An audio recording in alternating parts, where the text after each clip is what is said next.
Maximize Your Influence is your podcast for the latest persuasion, sales, and negotiation techniques. Our mission is to help you influence on command, anyone, anytime, anywhere.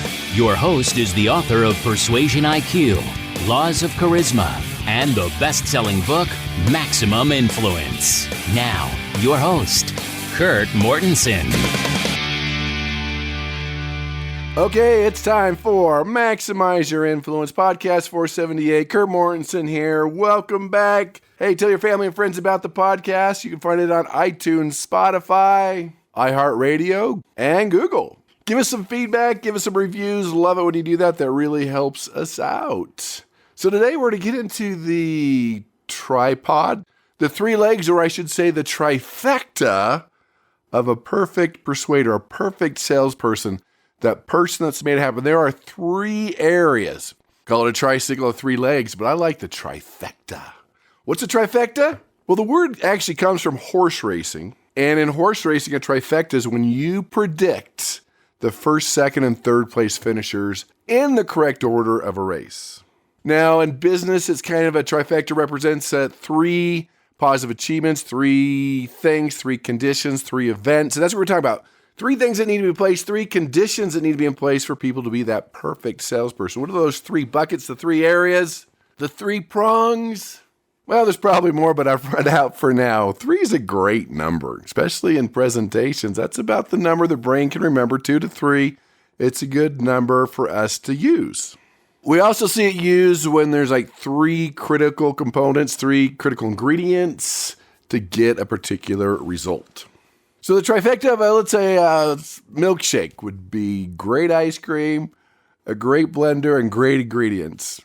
I mean, you don't even need a cup. You could eat it right out of the blender if you needed to. That would be a trifecta. That's what we're talking about. Hope you're having a great week. Things are going well. You're achieving your goals. You're working on your EQ. You're happier than ever before. That's part of EQ.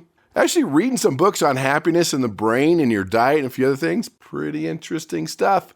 We've learned a lot about the human brain in the last 10 years and the last 100 years combined, and it accelerates every day. Why we do what we do.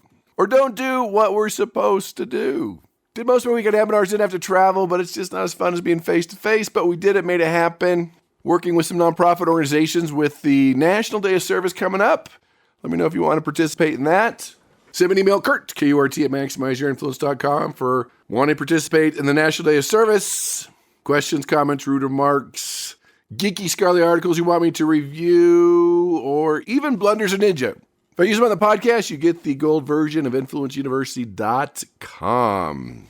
So this nonprofit group, we're actually getting eyeglasses together for other parts of the world, hoping to do 100,000 eyeglasses in a week and 100,000 food kits, which are the type of food kits that school teachers keep to wear if someone's not getting enough food, they're not sure what's going on, they can just pull it out of the cupboard. It's good to go, ready to roll. Good cause. Let me know if you want to participate. That's coming up soon. But let's dive into not the blunder, the persuasion ninja. One of the things I do is I'm an executive speech coach. Help people create persuasive presentations, and I kind of review them for people. Let them know how persuasive it is, where to crank it up. Always good to get another set of eyes. I always do on my presentations. So I'm not going to name names. Some people come after me and ask me, well, Kurt, are you harder to persuade the most? Are you easier? You know all the techniques? And I say without even really hesitating, I'm easier. Now, let me back up a little here. I am easier when it's done right. Now, when people are sloppy using old closing techniques and not very good, I probably am a little more brutal. Yeah, bad technique. That closing skill went out a long time ago. I'll be honest. But when people are really good, I appreciate it. When they've done it well, when it's a finely tuned engine, I appreciate that. And I think I'm easier to persuade when it's done right. Especially below the radar, people should be easier to persuade. You're helping them persuade themselves. They don't feel persuaded or sold. That's done the right way.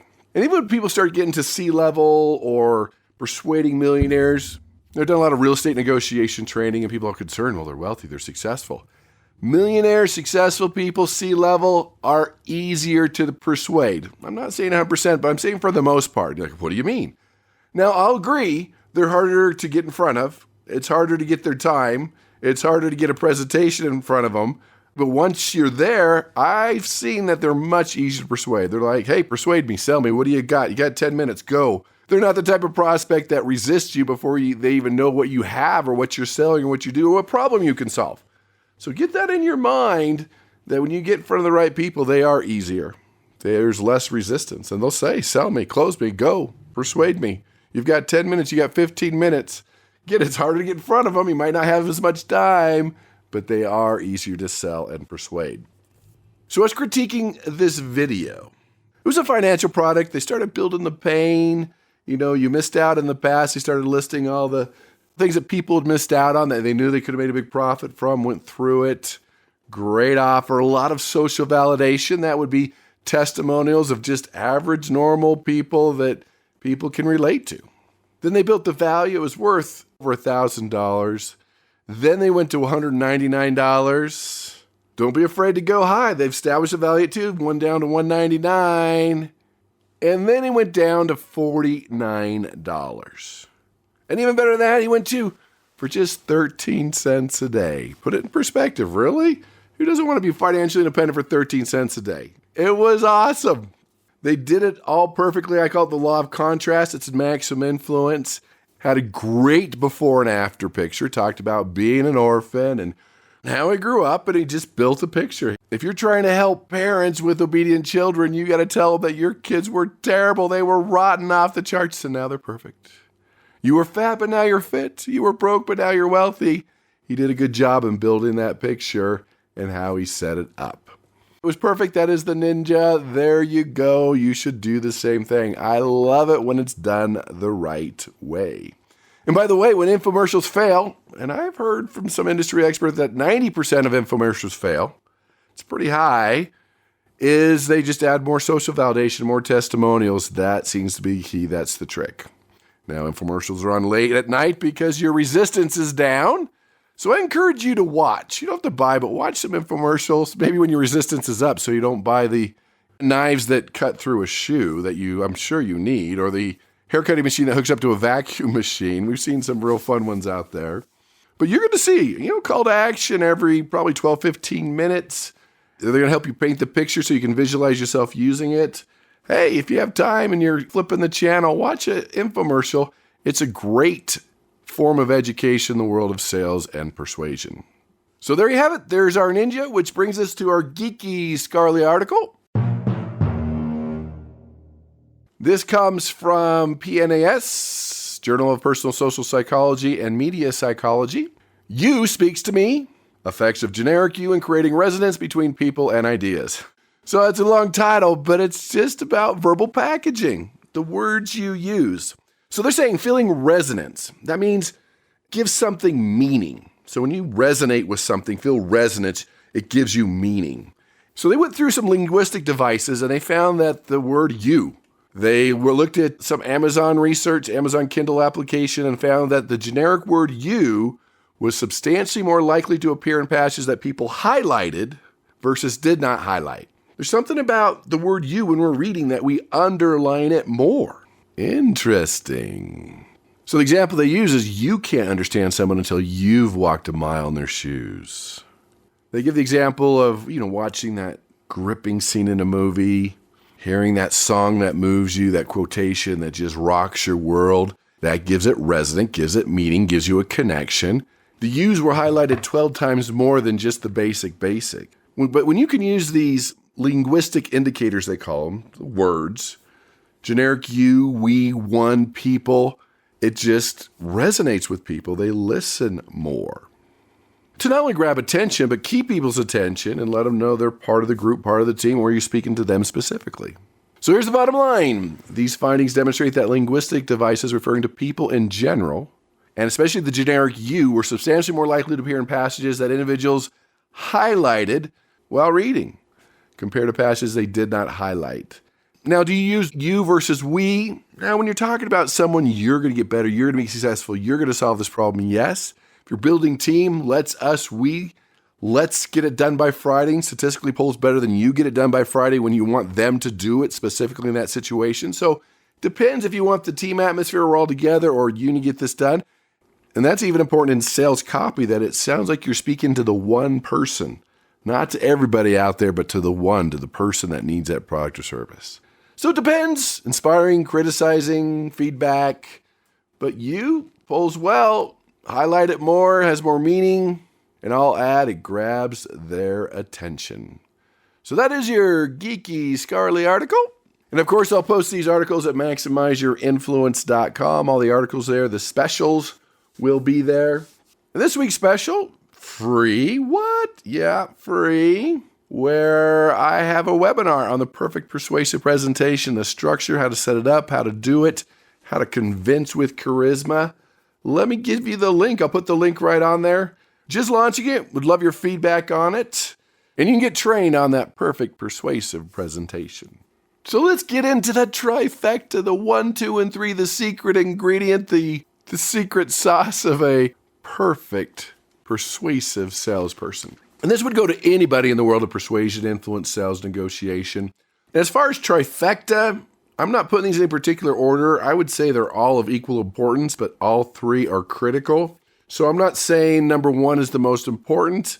They're all important. Number 1, product knowledge.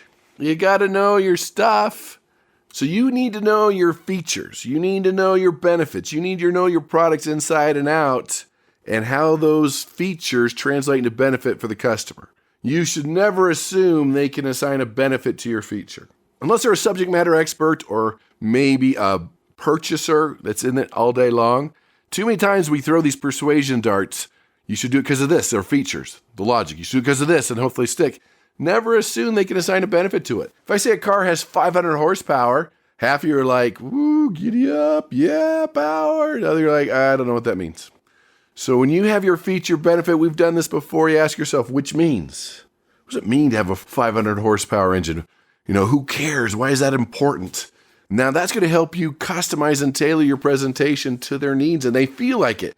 When your prospect feels like one size fits all, you're giving the same pitch and presentation to everyone, they will disconnect from you. Now, it might be true everyone has the same problem, but they still need to feel like you're talking to them, the personal touch. Now, be careful here. Sometimes salespeople get to know too much and they become free consultants and they are so excited with how much they know, your prospect not be ready for it. So a lot of times, too much is revealed too quick, too soon, too much, and an overwhelmed and confused brain says no. So this is good, but reveal a little bit at a time. Let them discover some things, how it's going to solve their problem. Because if you data dump the whole thing, that becomes a challenge. So careful those persuasion darts. Don't just throw them. Don't assume. Like I was doing secret shopping for a Cadillac, right? Well, let's look at the Escalades, and he was just throwing darts. Heated seat. I'm like, okay, is there a benefit there? No, I'm always hot. Well, what about for my wife? What about to keep a pizza warm? What about as a great practical joke when your kid's sitting in the front seat? Oh, there's some benefits. Oh, it has a camera. When you back up, okay, I look over my shoulder. What's the benefit? SUV, hello, kids, bikes, tricycles, back up to a boat on your own. It has benefits. See, the challenge when you throw these darts, that you throw a dart, a feature that gives them a concern or objection. Like in this Cadillac, well, it has satellite radio, 150 stations. He thought it was the coolest thing ever. I thought it stunk. I'll never use it. Is it going to cost extra? How do I cancel? There'll be a hole in my console. I'm a personal development junkie. I'm not going to listen to that. That's the challenge of throwing the persuasion dart. So that's the very first one. Product knowledge. Turn those features into benefits and quit throwing the darts. And again, careful that you're not overloading with too much information. I'm glad you're the expert, and you should be, but only reveal a little bit at a time. Studies show even with lawyers, a little bit at a time to the jury, let them discover a little bit more, let them discover, let them figure out a little bit more. That's the most persuasive than instead of here it is all at once. This is what you need to think about. And let me add a little thing too, is that includes your competitors. You need to know them inside out, your industry. You need to be a product of the product of the industry. You need to be using it. You need to be part of it. You need to be going to the trade shows. You need to be reading the articles, the magazines, whatever's coming in your industry. Maybe it's all online now.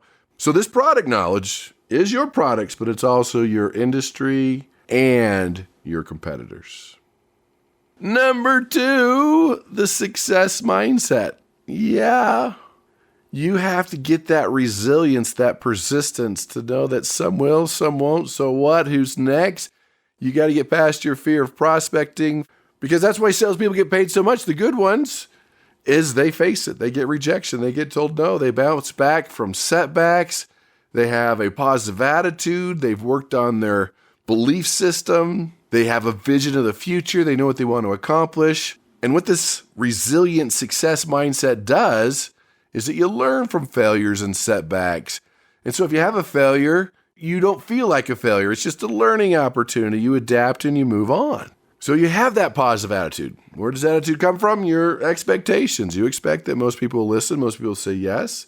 You need to have that confidence, not the arrogance, but the confidence that you need to build trust, to connect with other people, that you can come across as the expert. Big one I would take a look at for a lot of people that holds people back is your belief system. You have conflicting beliefs. When you were young, say first, second grade, you're told something about yourself or told something about money or about success or about successful people. That becomes a belief, and that holds us back sometimes as an adult because, well, money's the root of all evil. Well, no, hey, it's the love of money that's the root of all evil, but money's what you're going to use to give back, change the world, and make your community a better place. So sometimes we get stuck. It could be, well, I need a safe job, but I want to be an entrepreneur. Those don't conflict, but they could conflict for you. So think about some of your beliefs about wealth and success and money. Do you have conflicting beliefs? And then once you identify those, you can fix those. Because if a plane has two control towers telling it what to do, it's never going to hit the runway, never hit the target. And the same thing's true with you. So get your beliefs aligned, and then from there we can work on fear and your thoughts and your time management. But this is something where you never arrived. So that is the second part of the trifecta, success mindset. Number 3, sales skills, sales tools. Are you the typical salesperson that has 3, 4, maybe 5 sales tools? Have you filled up your toolbox with over 100 of them? Because there's well over 100. If you've gone through 111 sales hacks, you know I keep adding those all the time. So that database, that list is growing very, very fast. So just remember with your sales skills, one size doesn't fit all. I mentioned that earlier. To adapt and learn to persuade people how they want to be persuaded. Don't go to your default selling and sell people how you like to be sold or persuaded. You have to adapt to them, to understand the human brain, understand the sales process, learn to be an effective communicator, critical for salespeople. And with that, okay, we've got to learn how to text. We got to learn how to Zoom and do Microsoft meetings. We have to learn how to do email better. We need to learn how to write sales copy, do face-to-face. These are your communication skills to keep them engaged. If they're not engaged, they're not listening in any one of those medium, you've got to take some ownership and it's probably me. Because great communication skills enable salespeople to build rapport, address objections, and show people the benefits of their product or service. Presentation skills are now more important than written skills. That's why YouTube's the number 2 search engine. Just show me how it works. But you have to be engaging with attention spans being all-time low. You have to be more charismatic. And you have less time, but that's a big part of your sales skills. Others, your ability to build trust, your ability to connect and build relationships, build rapport. If you're interested in those, go back to the archives. I've done plenty of podcasts on those specifically. Or even Persuasion IQ talks about those different traits and characteristics of great persuaders. And become a better negotiator, a better closer. These skills all matter. And that's what I've been working on is how do you bring this whole process in a strategic system step by step that makes it easy to persuade and sell. And I'll let you know when we get that done. I'm very close, actually. I've been working on it for 5 years. But it's something that's fun for me and exciting to put together to see, all right, step by step, there is a system to follow. So which one should you work on? All 3. Product knowledge. Remember, that includes competition in your industry. Success skills. That includes beliefs, confidence, attitude, time management, and sales skills, negotiation, closing, trust, rapport, presentation skills. Now, final thought, you've never arrived at any of these. You can never say, good for the trust, good with the negotiation. We always need to get up to speed on our industry, our products or service. They're always changing. Our success mindset is something we're always working on, improving and growing and changing and building. That's something that we've never arrived. Otherwise, we'll start going in a downward spiral. And of course, sales skills. Sales skills change, people change. The way you present changes. We're always working on these. So don't get stuck and say, yeah, I'm good. Those are the big 3, the trifecta, the tripod, the triominoes, the 3 buckets, whatever you want to call it, of the perfect salesperson. So thanks for being here. Appreciate your love and support. Let me know how things are going for you and what topics you want to hear on Maximize Your Influence. I'll link that free webinar on the perfect, persuasive, charismatic, close everyone you see presentation. That's going to be at Maximize Your Influence. Just click on the link under podcast 478 or send me an email, kurt@maximizeyourinfluence.com. Pick one of the three that you're going to focus on first. Create a roadmap for your personal development program. And I know you'll be more influential, a better negotiator, better closer, a better person, make more money, and have the ability to persuade with power.